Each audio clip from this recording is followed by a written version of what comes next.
Hello everyone, welcome to আনচ্যাপ্টারে তোমাদের সকলকে স্বাগতম জানাই। দেখো, আজকে হচ্ছে মৌলিক অধিকার। আমরা ভারতের সংবিধান ও রাজনীতি নিয়ে সিরিয়ালি চ্যাপ্টার ওয়াইজ করতেছি, ঠিক আছে। যেসব পয়েন্ট খুব গুরুত্বপূর্ণ, এবং সাথে আমরা সর্বশেষে এই ভিডিও সর্বশেষে প্রত্যেকটা চ্যাপ্টারই কিছু এমসিকিউ করে দিব, ঠিক আছে। ধরো 15 থেকে 20টা এমসিকিউ করে করানো হবে, যার ফলে তোমাদের এই চ্যাপ্টার যে পয়েন্টগুলো ইম্পর্টেন্ট পয়েন্ট তোমরা এখান থেকে শিখলে তার শেষে একটি মক টেস্ট, সাধারণ একটি মক টেস্ট দিয়ে দিতে পারবে।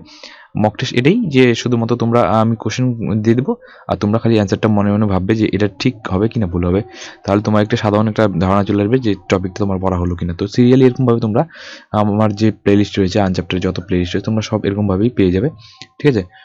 মক টেস্ট বা এমসিকিউ করানো হচ্ছে এবং সাথে সাথে যে টপিক ওয়াইজ বা চ্যাপ্টার ওয়াইজ ধরে তোমাদের ডিটেলসে পয়েন্ট করে পড়ানো হচ্ছে।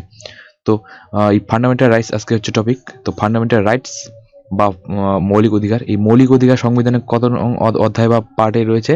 পার্ট থ্রি বা তৃতীয় অধ্যায়ে রয়েছে এই মৌলিক অধিকার সংবিধানের। আর এই মৌলিক অধিকার রয়েছে 14 থেকে 35, কিন্তু অ্যাকচুয়ালি যদি বলো তাহলে 12 থেকে 35 ধারা।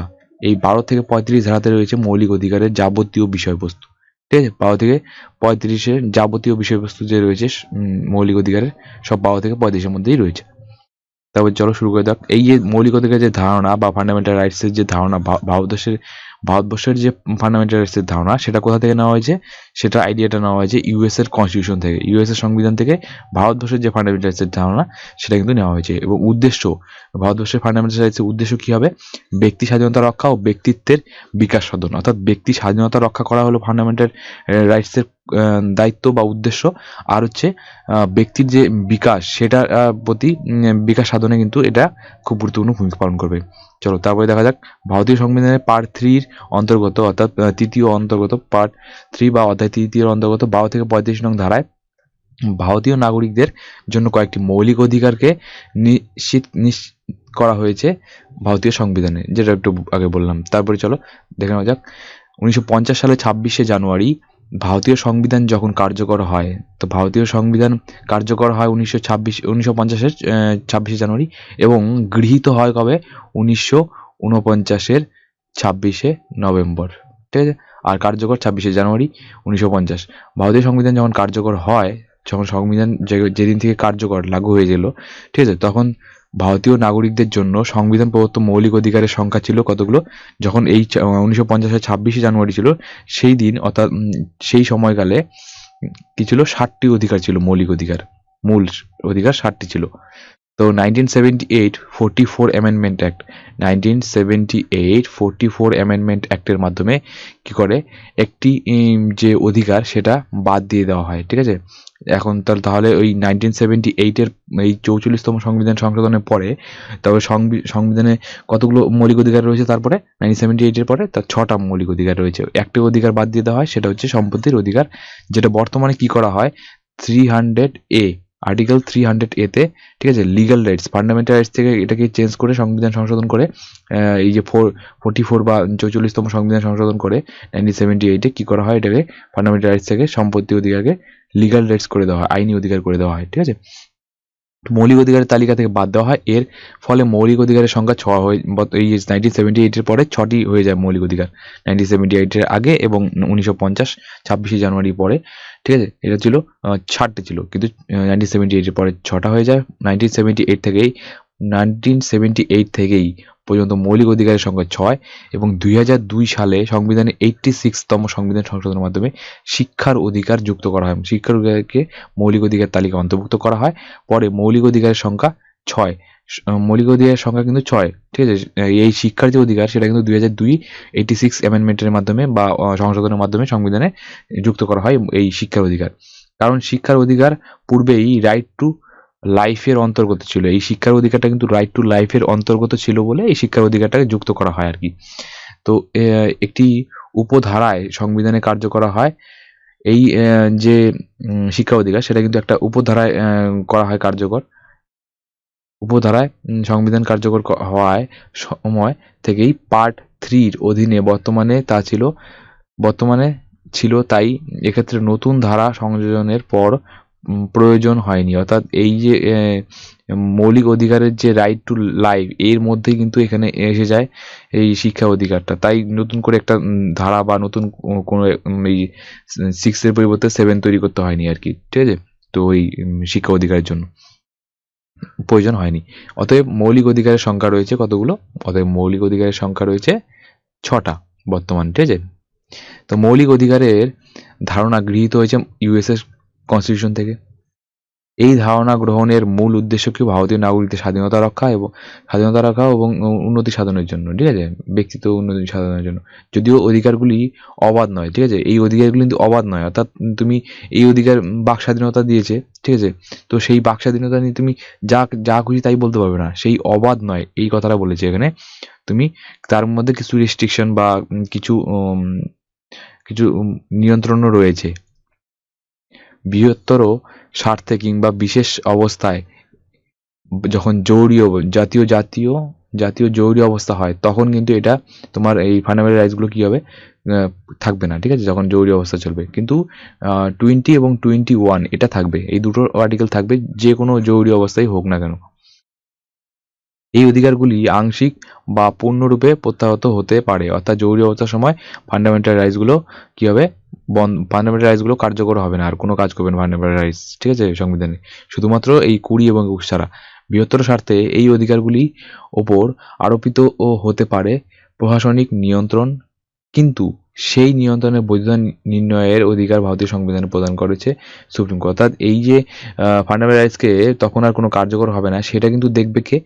সেটা কোনটা কার্যকর হবে, কোনটা কার্যকর হবে না, এই যাবতীয় বিষয় দেখবে কিন্তু সুপ্রিম কোর্ট ও হাইকোর্টগুলো। তারপরে ভারতীয় ও নাগরিকদের মৌলিক অধিকার রক্ষিত হচ্ছে কিনা সেটি দেখার দায়িত্ব আরোপিত হয়েছে কার কাছে? সুপ্রিম কোর্ট এবং হাইকোর্টের কাছে। এই যে ভারতের মৌলিক অধিকারগুলো, ভারতের নাগরিকদের যে ফান্ডামেন্টাল রাইটস দেওয়া হয়েছে 6টি, সেটা সঠিকভাবে কার্যকর হচ্ছে কিনা সেটা দেখার দায়িত্ব কার? সুপ্রিম কোর্ট এবং হাইকোর্টের। যদিও কোনো নাগরিকের কোনো মৌলিক অধিকার খর্ব হয় তা হওয়ার সম্ভাবনা দেখা দিলে, তাহলে তিনি বিচারের জন্য সরাসরি হাইকোর্ট বা সুপ্রিম কোর্টের দ্বারস্থ হতে পারেন। যদিও সেই আবেদন যথার্থভাবে বিবেচিত হয়, তাহলে খর্ব হওয়া মৌলিক অধিকারের পুনরুদ্ধারের লক্ষ্যে সুপ্রিম কোর্ট বা হাইকোর্ট রিট জারি করে। এই দেখো, মৌলিক অধিকার যদি খর্ব হয় কারোর, ঠিক আছে, তখন কিন্তু সুপ্রিম কোর্ট ও হাইকোর্টের কাছে কি অধিকার রয়েছে এই মৌলিক অধিকারকে মানে বাঁচানোর জন্য?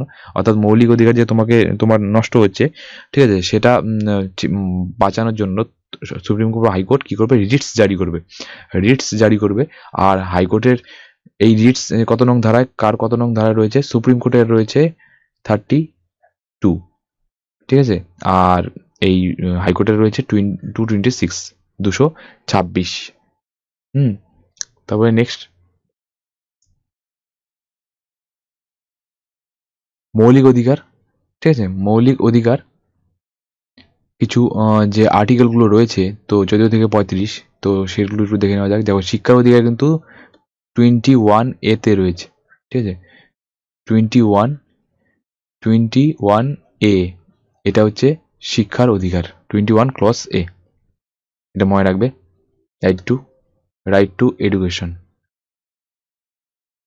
তো সাম্যের অধিকার রয়েছে 14 থেকে 18 নং ধারায়। স্বাধীনতার অধিকার রয়েছে 19 থেকে 22 নং ধারায়। শোষণের বিরুদ্ধে অধিকার রয়েছে 23 থেকে 24 নং ধারায়। ধর্মীয় স্বাধীনতার অধিকার রয়েছে 25 থেকে 28 নং ধারায়।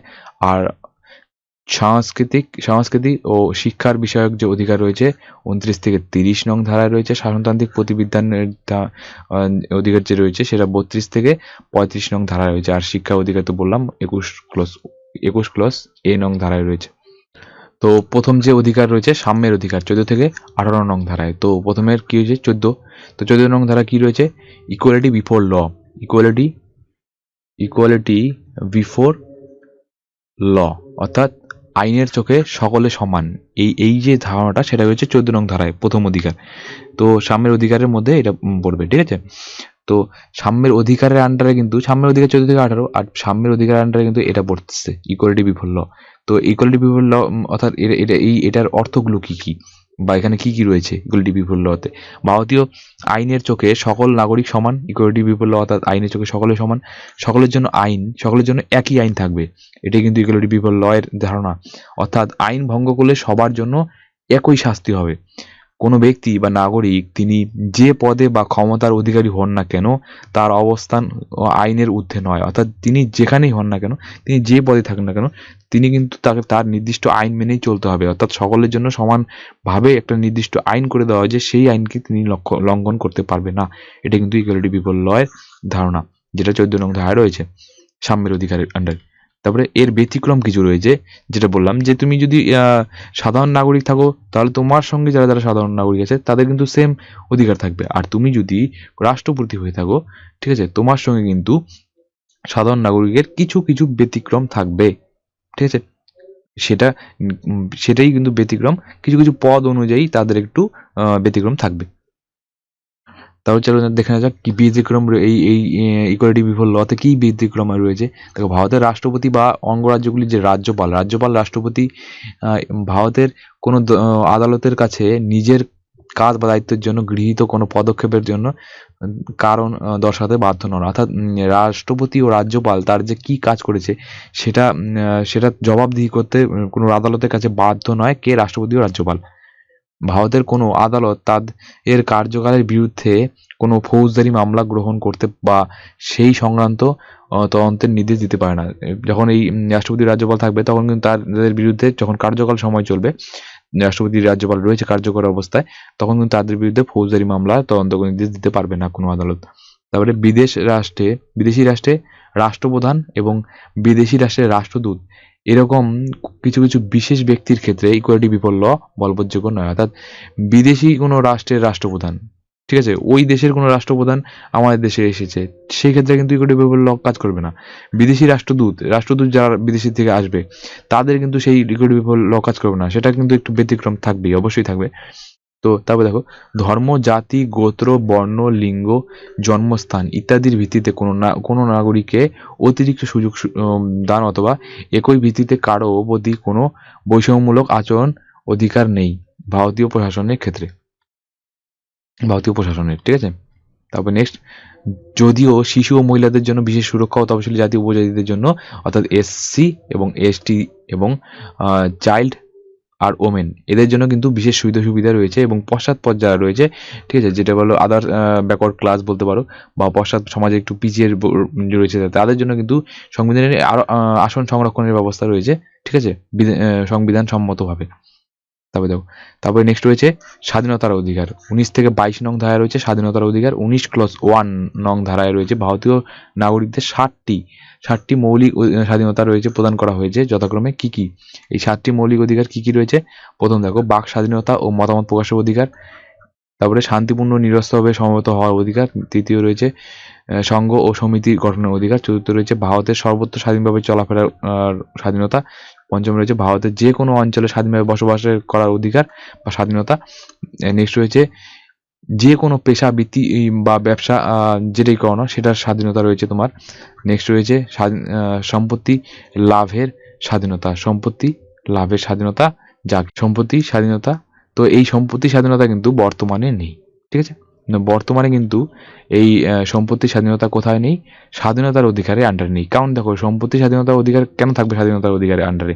কারণ মৌলিক ফান্ডামেন্টাল রাইটস এর মধ্যেই তো এই স্বাধীনতার অধিকারটা পড়ে না। তো তার জন্য কিন্তু সম্পত্তি লাভের যে স্বাধীনতা, সেটাও কিন্তু সেই ফান্ডামেন্টাল রাইটসে যখন নেই, সেটাকে যখন চেঞ্জ করে নিয়ে লিগাল রাইটস করে দেওয়া হয়েছে, তো অবশ্যই এখানেও থাকবে না, তো সেটাকে চেঞ্জ করে দেওয়া হবে। তাই বর্তমানে রয়েছে এই 6টা স্বাধীনতার অধিকার, ঠিক আছে, এই 6টা স্বাধীনতার অধিকার, এটা কিন্তু নেই। সেই 19 যে 78-এ 44 অ্যামেন্ডমেন্টে চেঞ্জ করা হয়েছে, ঠিক আছে, তার ফলে কিন্তু সম্পত্তি লাভের অধিকারটা চলে গিয়েছে কোথা থেকে? স্বাধীনতার অধিকার থেকে, ঠিক আছে। নেক্সট দেখো, শোষণের বিরুদ্ধে অধিকার। এটা রয়েছে 23 থেকে 24 নং ধারায় রয়েছে কি? শোষণের বিরুদ্ধে অধিকার। তো বিনা পারিশ্রমিকে কাউকে শ্রম দানে বাধ্য করা, শিশু ও মহিলাদের পাচার বা এই জাতীয় মানব সম্পদ কেনাবেচার পদ্ধতি, কারখানা, খনি কিংবা অন্য কোনো বিপজ্জনক কাজে 14 বছরের কম বয়সী শিশু যদি নিয়োগ করা হয়, সেই ক্ষেত্রে এই জাতীয় বিভিন্ন ধরনের শোষণ থেকে মুক্তি জীবনযাপনের জন্য অধিকারের জন্য মৌলিক অধিকারের স্বীকৃতি দেওয়া হয়েছে এই স্বাধীনতা। দেখো এটা এই শোষণের বিরুদ্ধে অধিকার তুমি সাধারণভাবে এটা বলতে পারো যে কাউকে জোর করে কাজ করানো যাবে না, ঠিক আছে। প্রত্যেকের শ্রমের একটা নির্দিষ্ট তোমাকে একটা দাম দিতে হবে, ঠিক আছে। এবং শিশু এবং মহিলাদের জাতীয় সম্পদ কেনাবেচা করা যাবে না, এবং 14 বছরের নিচে যারা শিশু রয়েছে তাদের কিন্তু দিয়ে কোনো কাজ করানো যাবে না। শিশু শ্রমিক অর্থাৎ শিশু শ্রমিক কিন্তু তাদের দিয়ে করানো হবে না, তাদের কিন্তু দিয়ে কোনো কাজ করানো যাবে না, সেটা কিন্তু বলা হয়েছে। এবং যদি বলো কোনো ইন্ডাস্ট্রি, যদি হেভি ইন্ডাস্ট্রি বলতে পারো, যে কলকারখানা বা কয়লা ফ্যাক্টরি, এইসব জায়গায় কিন্তু যেখানে একটু হেভি, যেখানে কাটা ছেঁড়া ভয় রয়েছে, ঠিক আছে, সেই সব জায়গাতেও শিশুদের একদম ব্যান, কোনোভাবেই কাজ করা যাবে। এমনিতেই তো কিন্তু রয়েছে ব্যান, ঠিক আছে, 14 বছরের নিচে, কিন্তু সেখানে কিন্তু কোনোভাবেই করা যাবে না, যদি করে সেটা কিন্তু খুবই আইন বিরোধী কাজ। তো নেক্সট রয়েছে ধর্মীয় স্বাধীনতা অধিকার, যেটা রয়েছে 25 থেকে 28 নং ধারায়। ব্যক্তির ধর্মের স্বাধীনতা। ভারতীয় সংবিধানের 25 নং ধারা অনুসারে সকল ব্যক্তি সমানভাবে বিবেকের স্বাধীনতা অনুসারে ধর্ম স্বীকার, ধর্মাচরণ এবং ধর্মপ্রচারের স্বাধীনতা ভোগ করবে। ব্যতিক্রম জনশৃঙ্খলা, সদাচার, জনস্বাস্থ্য ও অন্যান্য মৌলিক অধিকার সংরক্ষণের স্বার্থে রাষ্ট্র এই মৌলিক অধিকারটি ওপর বিভিন্ন বাধা নিষেধ বা নিয়ন্ত্রণ আরোপ করতে পারে, ঠিক আছে। এই ধর্ম স্বাধীনতার উপরে কিন্তু রাষ্ট্র ইচ্ছা করলে, রাষ্ট্র যদি দেখে যে সেটা নিয়ে কোনো কিছু হচ্ছে, বা সেটা নিয়ে কোনো রাষ্ট্রের বিরুদ্ধে কোনো কিছু চলছে, তাহলে কিন্তু রাষ্ট্র সেটাকে নিয়ন্ত্রণ করতে পারে, ঠিক আছে। এছাড়া নিয়ন্ত্রণ করে না, ঠিক আছে। এটা রয়েছে 25 নং ধারায়। তো নেক্সট রয়েছে দেখো ধর্মীয় সম্প্রদায়ের অধিকার। ধর্মীয় সম্প্রদায়ের অধিকার রয়েছে ভারতীয় সংবিধানের 26 নং ধারায় রয়েছে ধর্মীয় সম্প্রদায়কে কিছু অধিকার প্রদান করা হয়েছে। কি রয়েছে 26 নং ধারায়? ধর্ম ও দানের উদ্দেশ্যে বিভিন্ন সংস্থা স্থাপন ও রক্ষণাবেক্ষণ করতে পারবে যে কোনো ধর্মের সংস্থাটা। স্থাবর অস্থাবর সম্পত্তি অর্জন করতে ও মালিক হতে পারবে এবং আইন অনুসারে সেই সম্পত্তি পরিচালনা করতে পারবে। ব্যতিক্রম জনশৃঙ্খলা, নৈতিকতা, জনস্বাস্থ্যের কারণে রাষ্ট্রের ধর্মীয় সম্প্রদায়গুলি উপরোক্ত অধিকারগুলির ওপর বাধা নিষেধ আরোপ ও নিয়ন্ত্রণ আরোপ করতে পারবে, ঠিক আছে। এটা কিন্তু ব্যতিক্রম রয়েছে। যদি দেখে রাষ্ট্র যে সেই জমি নিয়ে বা সেই আইন ঠিক মতো কেউ মানতেছে না, তাহলে কিন্তু সেটা কিন্তু রাষ্ট্র নিয়ন্ত্রণ করতে পারে, ধর্মের বিরুদ্ধে, ধর্মের ক্ষেত্রে হোক বা যাই হোক। ধর্মীয় কর প্রদানে থেকে নিষ্কৃতি, অর্থাৎ ধর্মক্ষেত্রে কিন্তু কোনো কর দিতে হবে না, সেটা রাষ্ট্র বলেছে 27 নং ধারায় অনুসারে। ধর্ম সম্প্রদায়ের প্রসার রক্ষণাবেক্ষণের জন্য কোনো সম্প্রদায় বা কোনো ব্যক্তিকে কোনো কর দিতে বাধ্য করা যাবে না, 27 নং ধারা রয়েছে ধর্মীয় কোনো কর দিতে হবে না বা বাধ্য করা যাবে না। শিক্ষা প্রতিষ্ঠানে ধর্ম শিক্ষায় বাধা নিষেধ। শিক্ষা প্রতিষ্ঠানে কি ধর্ম শিক্ষায় বাধা নিষেধ করা হয়েছে? ভারতীয় সংবিধানের 28 নং ধারায় কি রয়েছে? শিক্ষা প্রতিষ্ঠানে ধর্ম ও শিক্ষা সম্পর্কে সংবিধানে কিছু বাধা নিষেধ আরোপ করা হয়েছে। এগুলির মধ্যে দেখো পুরোপুরি সরকারি অর্থে, যেখানে পুরোপুরি গভর্নমেন্ট যেসব স্কুল রয়েছে বা কলেজ রয়েছে, সেখানে কিন্তু সেখানে কিন্তু শিক্ষা প্রতিষ্ঠানে ধর্ম শিক্ষা বলে সম্পূর্ণ নিষিদ্ধ। সেখানে ধর্ম শিক্ষা বলে কিছু দেওয়া যাবে না, সেটা কিন্তু রয়েছে। নেক্সট রয়েছে সরকার শিক্ষিত যেসব রয়েছে বা সরকার থেকে অনুদান নিয়ে থাকে, সরকারি আর্থিক সাহায্য নিয়ে থাকে, সেই সব প্রতিষ্ঠানে, পুরোপুরি সরকারি প্রতিষ্ঠানে তো করাই যাবে না, ঠিক আছে, ধর্মশিক্ষা। এবং যেসব শিক্ষা প্রতিষ্ঠান সরকার থেকে কোনো অনুদান নিয়ে থাকে বা আর্থিক সাহায্য নিয়ে থাকে, হ্যাঁ, যে কোনো সাহায্য নিয়ে থাকে সরকারি, যদি, তাহলে কিন্তু সেইখানেও একবারে নিষিদ্ধ ও মানে সেখানেও কিন্তু নিষিদ্ধ। শিক্ষা প্রতিষ্ঠানে ধর্মশিক্ষা একবারে নিষিদ্ধ নয়, সেটা কিন্তু ভুল, সেখানেও কিন্তু নিষিদ্ধ অ্যাকচুয়ালি, ঠিক আছে। তো তবে প্রাপ্তবয়স্ক শিক্ষার্থীদের নিজেদের এবং অপ্রাপ্তবয়স্ক শিক্ষার্থীদের ক্ষেত্রে অভিভাবকদের সম্মতি দরকার, ঠিক আছে। যদি প্রাপ্তবয়স্ক শিক্ষার্থীরা শিখতে চায় সে ধর্মশিক্ষা নিয়ে, সেক্ষেত্রে কিন্তু তাদের শিক্ষার্থীদের নিজেদের বলতে হবে যে আমরা শিখতে চাই। আর অপ্রাপ্তবয়স্ক যাদের 18 বছর হয়নি, তারা যদি শিখতে চায় ধর্মশিক্ষা সেই প্রতিষ্ঠানে, তাহলে কিন্তু অভিভাবকদের কি করতে হবে? সম্মতি লাগবে। কোথায়? সেই যেখানে সরকারি অনুদান পেয়ে থাকে। সম্পূর্ণ বেসরকারি প্রতিষ্ঠানে ধর্মশিক্ষা দান সম্পর্কে কোনো বাধা নিষেধ আরোপ করা হয়নি। যেখানে বেসরকারি শিক্ষা প্রতিষ্ঠান, সেখানে কিন্তু ধর্মশিক্ষা নিয়ে কোনো বাধা নিষেধ আরোপ করা হয়নি, ইচ্ছা করলে তারা পারবে ধর্মশিক্ষা দিতে। নেক্সট রয়েছে, তবে দেখো শিক্ষা ও সংস্কৃতি ও শিক্ষা বিষয়ক অধিকার কত রয়েছে? 29 থেকে 30 নং ধারায় রয়েছে সংস্কৃতি ও শিক্ষা বিষয়ক অধিকার, যেগুলো তো যারা সংখ্যালঘু তাদের যাদের যাতে নিজেদের ভাষা, লিপি, সংস্কৃতি রক্ষা করতে পারে সেই উদ্দেশ্যে এইটা পরিকল্পিত করা হয়, অর্থাৎ এই দুটি ধারা করা হয়, যাতে যারা সমাজে যে কোনো ধরনের, যে কোনো জাতির বা যে কোনো বর্ণের বা যে কোনো ভাষাভাষীর লোকেরা তাদের নিজস্ব ভাষা, লিপি, সংস্কৃতি, ঠিক আছে, তাদের রক্ষা করতে পারে, তার উদ্দেশ্যে এই মৌলিক অধিকার তৈরি করা হয়েছে।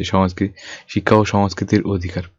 সংখ্যালঘুরা তাদের ভাষা, সংস্কৃতিকে রক্ষা করতে পারে, তাই তাদের ভাষা, সংস্কৃতি চর্চার বিশেষ সুযোগ প্রদান করেছে ভারতীয় সংবিধান। এই সংবিধানের সুযোগের পরিপ্রেক্ষিতে তারা নিজস্ব শিক্ষা প্রতিষ্ঠান স্থাপন করতে পারে। এই অধিকারের মাধ্যমে কিন্তু যারা সংখ্যালঘু রয়েছে, ঠিক আছে, তারা কিন্তু কি করতে পারবে, নিজস্ব শিক্ষা প্রতিষ্ঠানও তৈরি করতে পারবে এবং নিজেদের ভাষা লিপি সেখানে ভাষা লিপিকে সেখানে নিজেদের চর্চা ও বিদ্যা চর্চা রূপে ব্যবহার করতে পারবে, ঠিক আছে।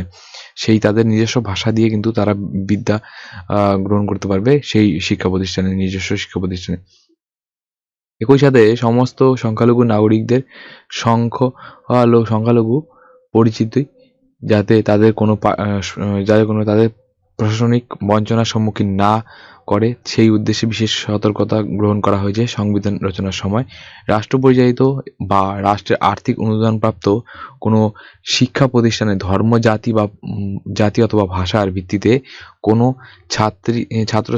ছাত্রছাত্রীর প্রবেশ পথ রুদ্ধ করা যাবে না, অর্থাৎ ধর্ম, জাতি বা বর্ণ এগুলো নিয়ে কিন্তু কোনো ছাত্রছাত্রীকে কোনো প্রতিষ্ঠানে ভর্তি হতে পারবে না বা পড়াশোনা করতে পারবে না, সেটা কিন্তু বাধা দিতে পারবে না।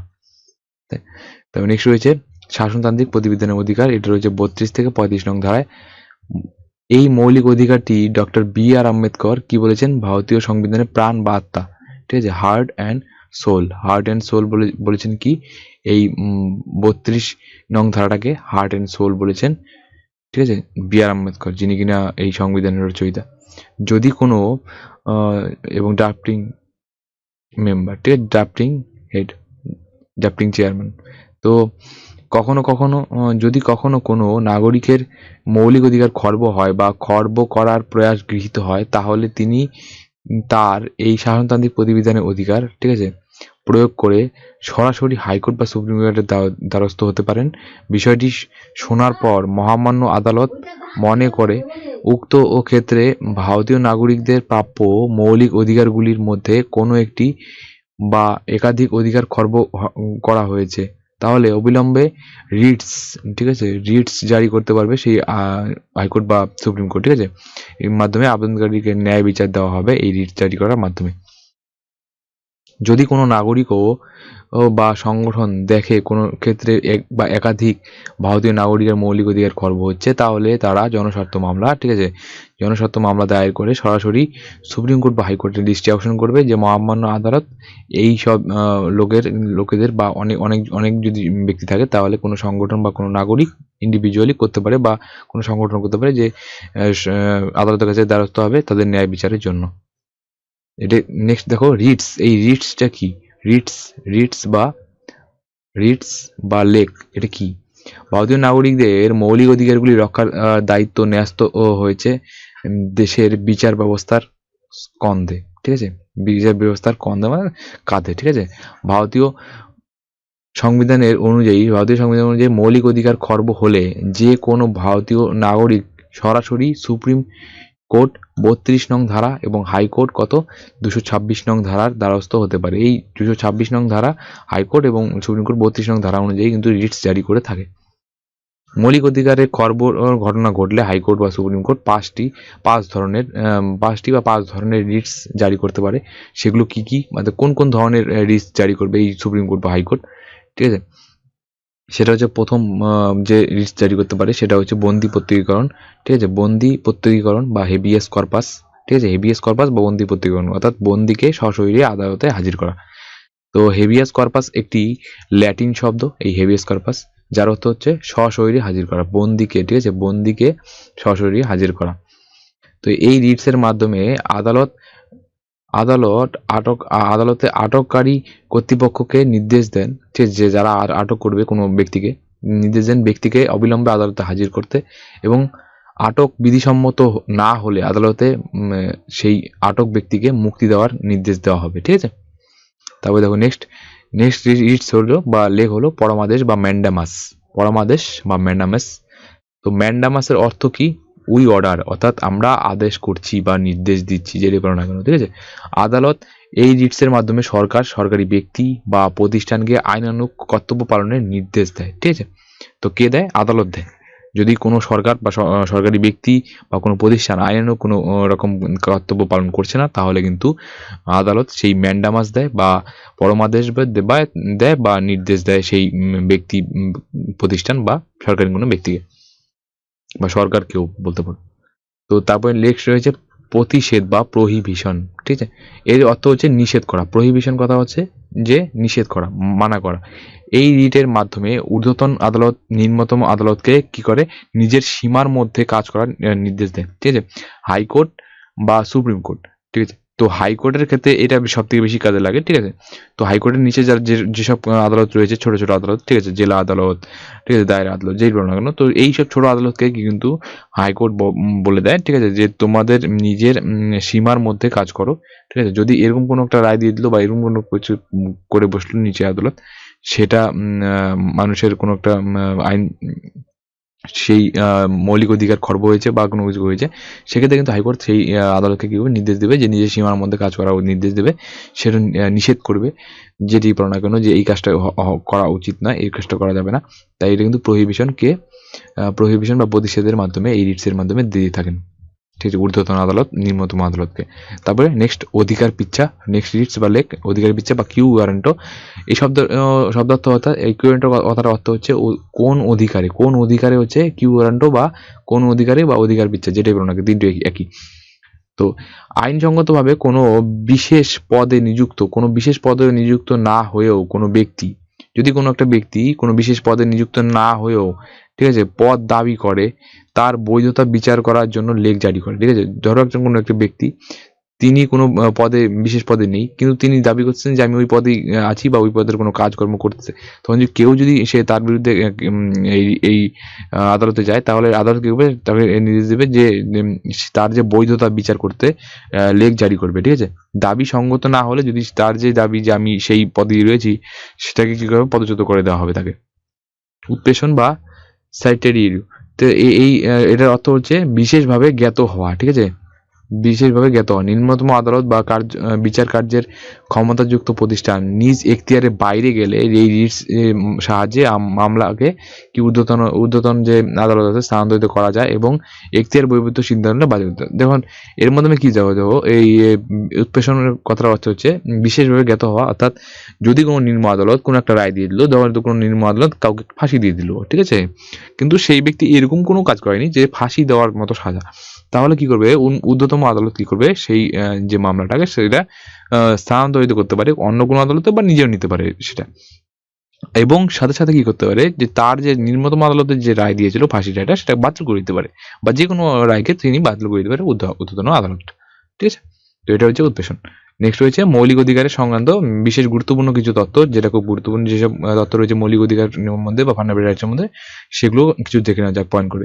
তো প্রথমে রয়েছে সাংস্কৃতিক ও শিক্ষার অধিকার রয়েছে 29 থেকে 30 নং ধারায়। এর মূল উদ্দেশ্য কি? সংখ্যালঘুদের সংস্কৃতি সংরক্ষণ করা, সংখ্যালঘুদের যে সংস্কৃতি বা শিক্ষা, ভাষা, তাদের যে কালচার, সেগুলোকে রক্ষা করার জন্য 29 থেকে 29 এবং 30 নং ধারা করা হয়েছে, ঠিক আছে।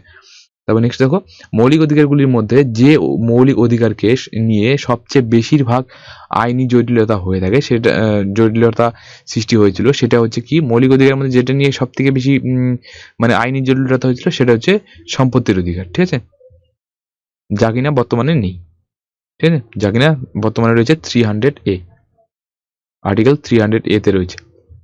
নেক্সট কোশ্চেন পয়েন্ট, মূল সংবিধানে সম্পত্তির অধিকার বর্ণিত হয়েছিল 31 নং ধারায়। দেখো মূল সংবিধানে কত নং ধারা ছিল? 31 নং ধারা, বর্তমানে রয়েছে 300A। 44তম সংবিধান সংশোধন 1978 এটা চেঞ্জ করে হয় 300A তে করা হয়, আর্টিকেলে করা হয়। বর্তমানে এটি আইনি অধিকার বা লিগ্যাল রাইটস, ঠিক আছে, লিগ্যাল রাইটস হিসেবে রয়েছে। আগে ছিল ফান্ডামেন্টাল রাইটস, কত নং? 31 নং ধারায় ফান্ডামেন্টাল রাইটস হিসেবে ছিল সম্পত্তির অধিকার, বর্তমানে রয়েছে লিগ্যাল রাইটস। সাংবিধানিক প্রতিবিধান অধিকারটি B.R. আম্বেদকর কি করে হৃদয় বার্তা বলা হয়, ঠিক আছে। এই যে 32 নং ধারাটা সেটা সাংবিধানিক প্রতিবিধানের অধিকার, যেটা সুপ্রিম কোর্টের রয়েছে, আর হাইকোর্টের রয়েছে কিন্তু সেই সাংবিধানিক প্রতিবিধানের অধিকারটা, ঠিক আছে, সিরিজ অনুযায়ী 226 নং ধারা অনুসারে। তো নেক্সট হচ্ছে ভারতীয় সংবিধান অনুযায়ী মৌলিক অধিকার খর্ব হলে যে কোনো ভারতীয় নাগরিক সরাসরি সুপ্রিম কোর্টে 32 নং ধারা অনুসারে যেতে পারে এবং হাইকোর্টে যেতে পারে 226 নং ধারা অনুসারে যেতে পারে, দ্বারস্থ হতে পারে। মৌলিক অধিকার খর্বের ঘটনা ঘটলে হাইকোর্ট বা সুপ্রিম কোর্টের 5 ধরনের রিটস জারি করার ক্ষমতা রয়েছে, ঠিক আছে। হাইকোর্ট বা সুপ্রিম কোর্টে 5 ধরনের রিটস জারি করতে পারে, সেটা তো একটু আগে বললাম 5টা রিটস কি রয়েছে। নেক্সট দেখো, সংবিধানের 17 নং ধারা অনুসারে সাম্যের অধিকার রক্ষার উদ্দেশ্যে পাশ করা হয়েছে অস্পৃশ্যতা নিষিদ্ধকরণ আইন। দেখো তাহলে 17 নং ধারা কি রয়েছে, আনটাচেবিলিটি বা এই অস্পৃশ্যতা নিষিদ্ধকরণের যে আইনটা সেটা রয়েছে 17 নং ধারা, ঠিক আছে। তো মৌলিক অধিকারের 17 নং ধারা। ভারতীয় সংবিধানের 19 নং ধারায় কি রয়েছে, ভারতীয় সংবিধানে 6টি মৌলিক স্বাধীনতা রয়েছে, ঠিক আছে, সেটাও তো ডিসকাস করা হলো উপরে।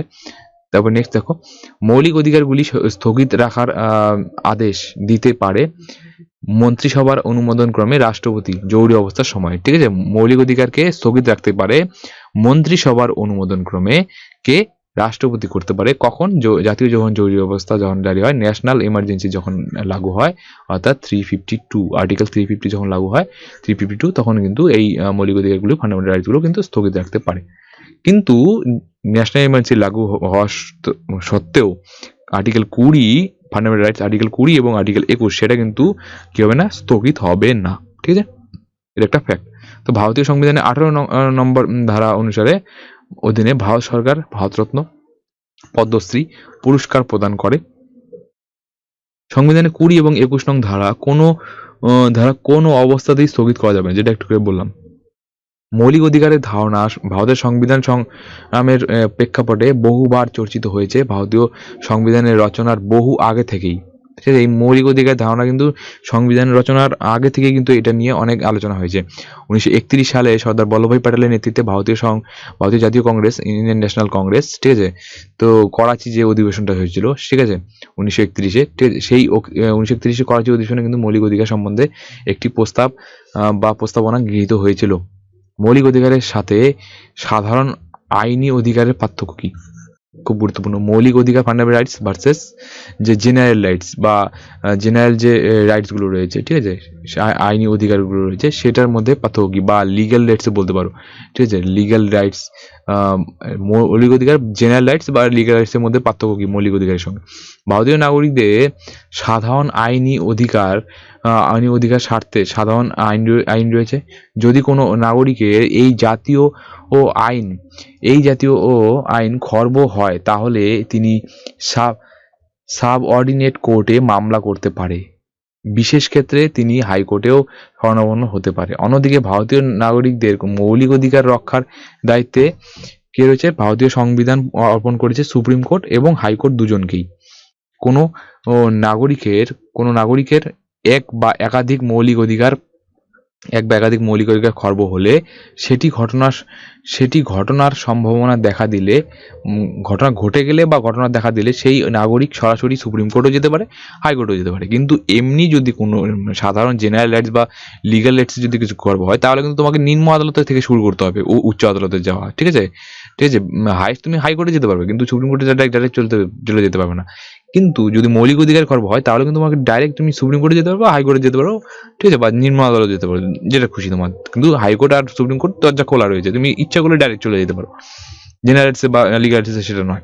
সেক্ষেত্রে আবেদন বিবেচনার পর সুপ্রিম কোর্ট বা হাইকোর্ট কি করবে, সেটি যথার্থ বলে বিবেচনা করে তাহলে অবিলম্বে রিটস জারি করবে এবং সুবিচার বন্দোবস্ত করবে সেই মানুষের জন্য, ঠিক আছে। সাধারণ অধিকারগুলি দেশের সাধারণ আইনের দ্বারা সংরক্ষিত হবে, রূপায়িত হয় এবং মৌলিক অধিকারগুলি দেশের মৌলিক আইন অর্থাৎ সংবিধানের যে স্বীকৃত অধিকার সংরক্ষিত রয়েছে 12 থেকে 35 যেগুলো রয়েছে তা দ্বারা কিন্তু সেটা সংরক্ষিত হবে। মৌলিক অধিকারগুলি দেশের আইন বিভাগ ও শাসন বিভাগের সম্পূর্ণ নিয়ন্ত্রণ মুক্ত, অন্যান্য অধিকারগুলি তা নয়, ঠিক আছে। মৌলিক অধিকার কি, দেশের আইন বিভাগ ও শাসন বিভাগের সম্পূর্ণ নিয়ন্ত্রণ মুক্ত মৌলিক অধিকারগুলি, অর্থাৎ আইন বিভাগ ও শাসন বিভাগ কিছু করতে পারবে না। অন্যান্য অধিকারগুলি কিন্তু তার সেক্ষেত্রে সেরকম নয়। সংবিধানের সংশোধন ছাড়া কোনো মৌলিক অধিকারগুলিতে কোনো পরিবর্তন আনা যায় না। যদি সংবিধান সংশোধন না করা হয়, মৌলিক অধিকার অর্থাৎ 12 থেকে 35 নং ধারাকে যদি কোনো সংশোধন বা অ্যামেন্ডমেন্ট না আনা হয়, এই ধারাগুলো পরিবর্তনের ক্ষেত্রে কিন্তু অ্যামেন্ডমেন্ট আনতেই হবে। কিন্তু যে কোনো জেনারেল রাইটসের ক্ষেত্রে কিন্তু সেটা কিন্তু নাও করতে পারে, ঠিক আছে, পরিবর্তন আনা যায় না।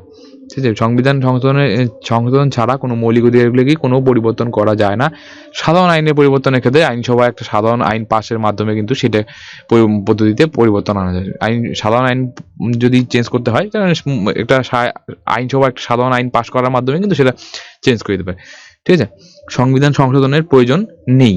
একটা সাধারণ আইন পাশ করলেই কিন্তু সেটা পরিবর্তন হতে পারে, কিন্তু সংবিধানের সংশোধনের প্রয়োজন হবে না সাধারণ আইনের ক্ষেত্রে।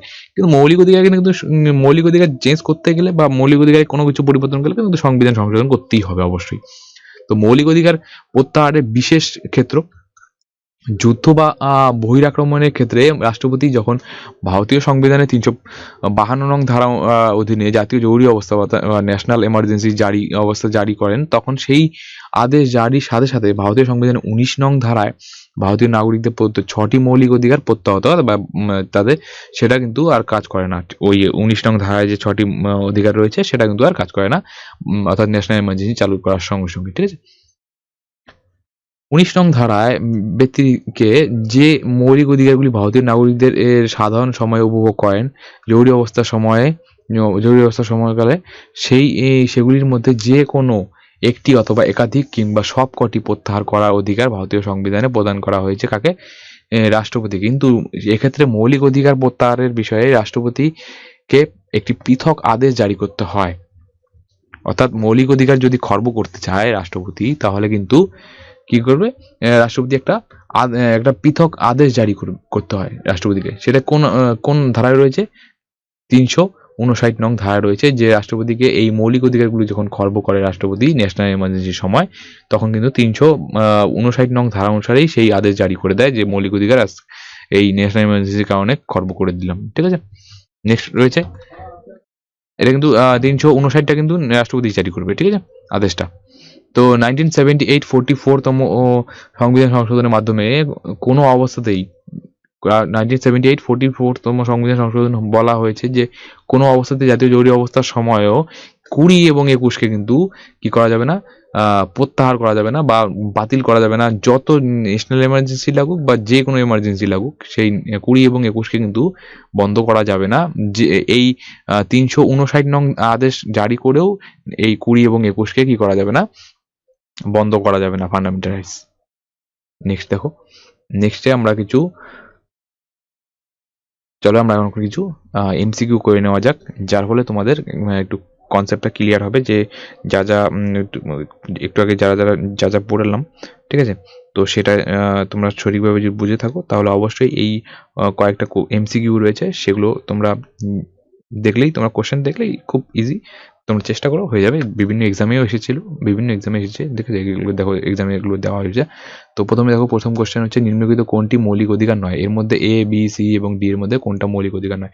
প্রথমে সম্পত্তির অধিকার, এক জায়গায় শান্তিপূর্ণভাবে একত্রিত হওয়ার অধিকার, দেশের যে কোনো প্রান্তে স্বাধীনভাবে চলাফেরা ও ঘোরাফেরার অধিকার, সংবিধান প্রতিবিধানের অধিকার। দেখো, এগুলোর মধ্যে সম্পত্তির অধিকার কিন্তু মৌলিক অধিকার নয়। যদি মৌলিক অধিকার বলতো তাহলে কিন্তু হতো, কিন্তু মূল বলেনি, অবশ্যই বর্তমান বলেছে, তাহলে সম্পত্তির অধিকার হবে, এটা right answer. Next question number 2, ভারতীয় সংবিধানে কোন পার্টে মৌলিক অধিকার সংক্রান্ত আলোচনা করা হয়েছে? দেখো, আমি কিন্তু এই পড়ে যাব এবং অপশনগুলো বলে যাব। তো তোমরা কি করবে, তোমরা মনে মনে ভাববে যে কোন অপশনটা ঠিক হতে পারে। তো তোমরা মনে মনে ভেবে যাবে, এবং আমি যখন অ্যান্সার বলে দেবো তখন তোমরা মিলিয়ে নিবে যে ঠিক হলো কিনা।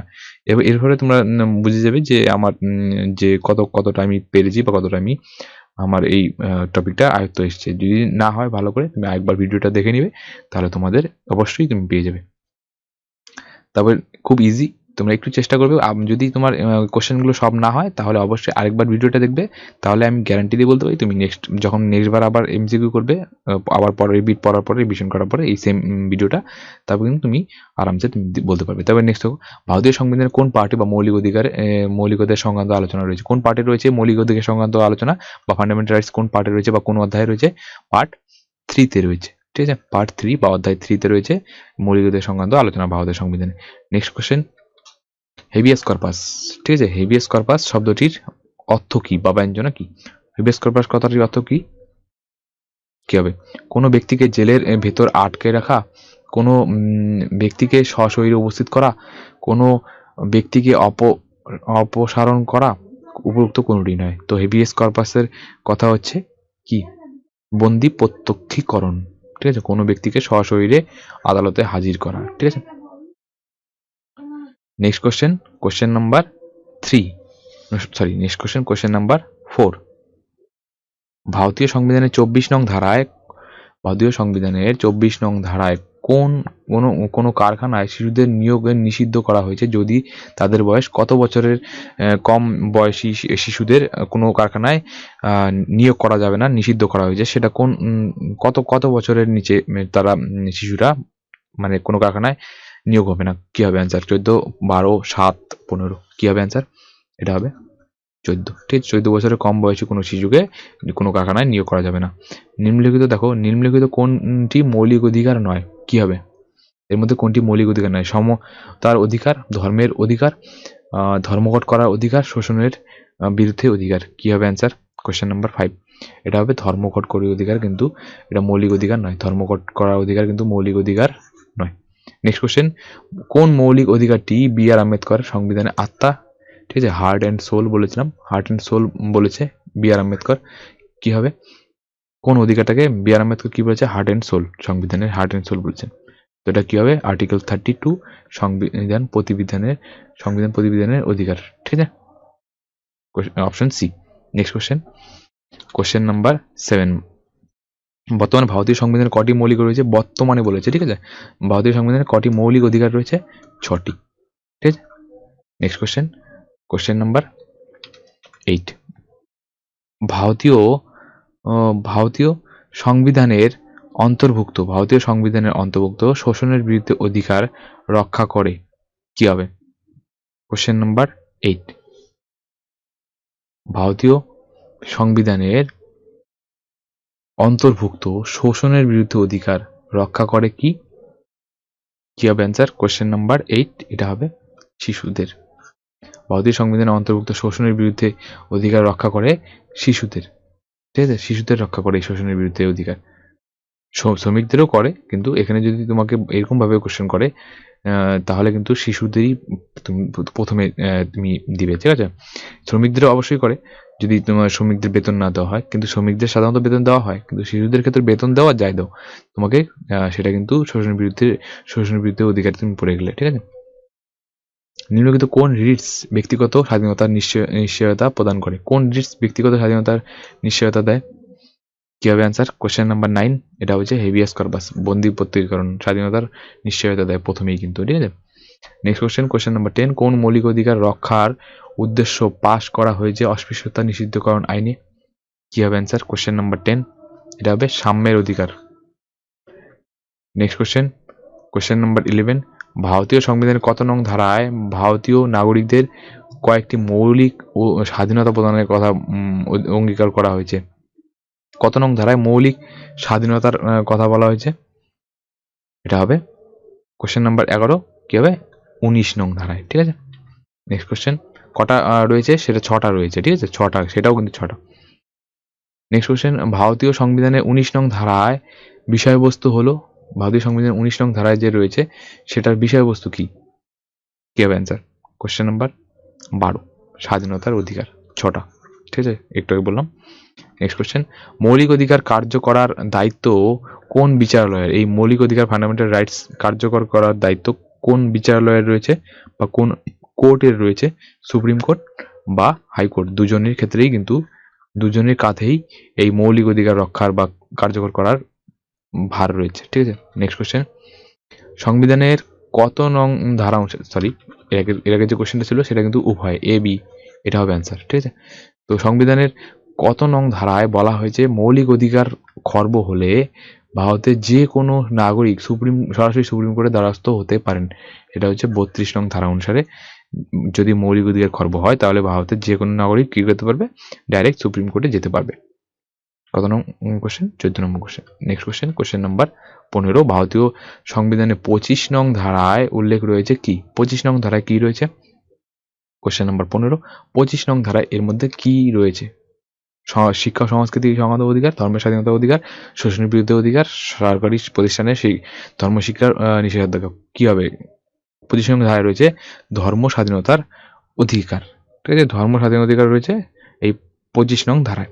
নেক্সট কোশ্চেন নাম্বার 16, মৌলিক অধিকারগুলি স্থগিত রাখার আদেশ দিতে পারেন কে? মৌলিক অধিকারগুলি স্থগিত রাখার আদেশ দিতে পারেন কে? কে অ্যান্সার? মন্ত্রিসভার অনুমোদন ক্রমে রাষ্ট্রপতি। তো এটা এই যে স্থগিত রাখবে, সেটা কত নং ধারায় এই রাষ্ট্রপতি সেটার আদেশ দেন বা সেটা করেন? কি হবে অ্যান্সার? 359 নং ধারা অনুসারে সেই আদেশটা রাষ্ট্রপতি দিয়ে থাকেন। ঠিক আছে, নেক্সট কোশ্চেন 17 নং কোশ্চেন, কততম সংবিধান সংশোধনের মাধ্যমে সম্পত্তির অধিকারকে মৌলিক অধিকার তালিকা থেকে বহির্ভূত করা হয়েছে বা বাতিল করে দেওয়া হয়েছে সম্পত্তির অধিকারকে মৌলিক অধিকার বা ফান্ডামেন্টাল রাইটস থেকে? কি হবে অ্যান্সার? 44তম সংবিধান সংশোধন 1978-এ। তো কি হবে? 44তম সংবিধান সংশোধনের মাধ্যমে। নেক্সট কোশ্চেন নাম্বার 18, নিম্নলিখিত কোন অধিকারটি বর্তমানে একটি সাংবিধানিক প্রদত্ত মৌলিক অধিকার নয়? নিচে যে কোন অধিকারগুলো রয়েছে যেটা সংবিধানের মৌলিক অধিকার নয় বর্তমানে একটি সংবিধান প্রদত্ত মৌলিক অধিকার নয়? কি হবে অ্যান্সার? সম্পত্তির অধিকার বর্তমানে কিন্তু মৌলিক অধিকার নয়।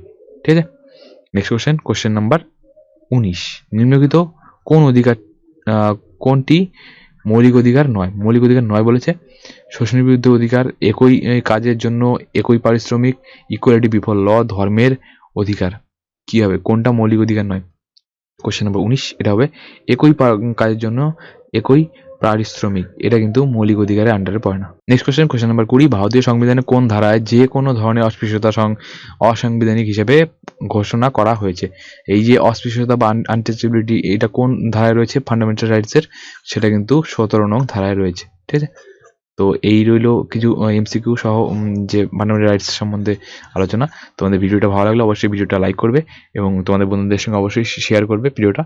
ঠিক আছে, এবং যারা যারা নতুন অবশ্যই চ্যানেলটি সাবস্ক্রাইব করে দিও, কারণ অনেকেই ভিডিও দেখো কিন্তু সাবস্ক্রাইব করো না।